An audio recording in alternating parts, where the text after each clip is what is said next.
Pag-usapan natin 'tong si Aimee. Alam niyo 'di ba? Alam niyo naman ang slogan ni Aimee.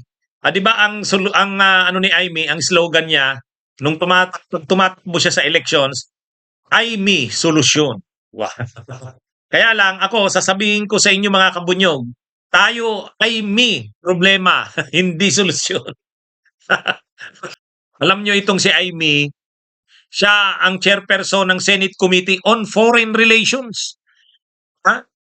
Senate Committee on Foreign Relations at napaka-importante niyang committee na yan, lalo ngayon sa issue ng China.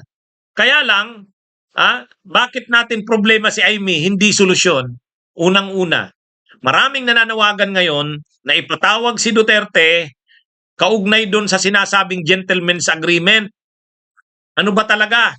Pumasok ba talaga siya sa kasunduan o usapan kay Xi Jinping? Yung sinasabi ba ni Roque na gentleman's agreement ay totoo ba 'yon? Kasi sabi ni Roque, pumasok daw si Duterte sa gentleman's agreement noon. Sabi naman ni Panelo, wala, hindi totoo 'yan.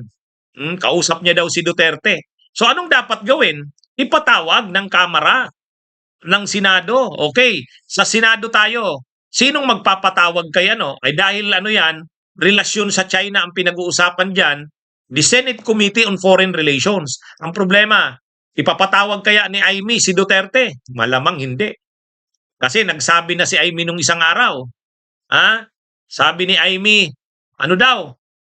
OA naman kayo, hindi naman yan. Exaggerated naman kayo. Wala namang problema dun sa sinasabing agreement na yan.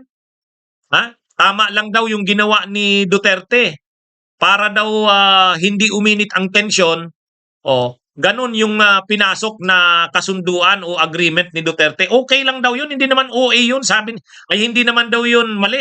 Sabi ni Aimee Marcos, yung mga nagre-react ang OA, exaggerated daw. Ay wala na. Kung ganyan na ang stand ng Senate Committee on Foreign Relations, ng chairperson nito, sa katauhan ni Aimee Marcos, wala. Tayo ay may problema, hindi solusyon. Dapat sana yung Senate Committee on Foreign Relations dapat anti-China. Dapat matibay ang paninindigan para sa soberanya ng bansa. Pero itong si Aimee, wala tayong maaasahan dito sa taong to.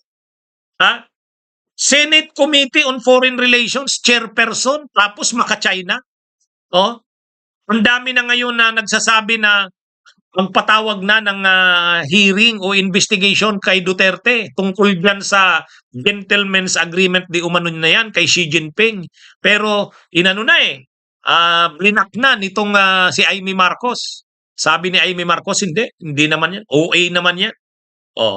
So paano pa tayo niyan? Mismo ng chairperson ng Senate Committee on Foreign Relations na siya dapat magpatawag para malinaw. Para malinaw. Kaya lang wala na. Yan ito mga kabunyog ang problema natin. Ang mga senador na nakaupo ay maka-China. Ano to pinoprotektahan ni Aimee si Duterte. Kasi pag sinalang diyan si Duterte sa pagdinig sa Senado o sa Kamara, ano yan? Maraming marireveal diyan. Kumbaga, ang ginagawa ni Aimee Marcos, sinasalag na. Yung mga nananawagan kay Duterte na iano daw ito, isalang sa investigation, yung pinasok nitong di umano'y gentleman's agreement sa China, ayaw ni Aimee na pag-usapan. Exaggerated daw ang reaksyon natin. Overacting daw. Tama lang naman daw yung ginawa ni Digong. Ay bakit? 'Di ba binubomba ngayon ng China, nag-i-intensify ang umiigting ang mga atake ng China? Anong justification na ginasabi ng China? Anong justification? Ang sabi ng China, kasi may kasunduan kami ay ang Pilipinas nag-commit ito sa China, hindi naman daw sinusunod. O yun. Anong sinasabi mo Aimee Marcos na OA? Yun na nga ang ginagamit ng China ng dahilan yung gentleman's agreement na yan na sinasabi ni Roque. Kaya dapat imbestigahan yan.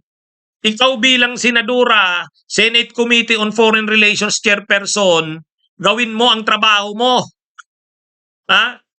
Tapos nung nag-create nag-issue ng executive order si Marcos, yung kapatid niya, na nagki-create ng Maritime Council. Okay naman yun, tama yun, maganda yun. Kinontra pa nito ni Amy Marcos. Dangerous daw ang ginagawa ng administrasyon. Imagine niyo yan mga kabunyog. Wala talaga. Ang tayo ngayon ay may problema. Hindi solusyon. Yan ang totoo.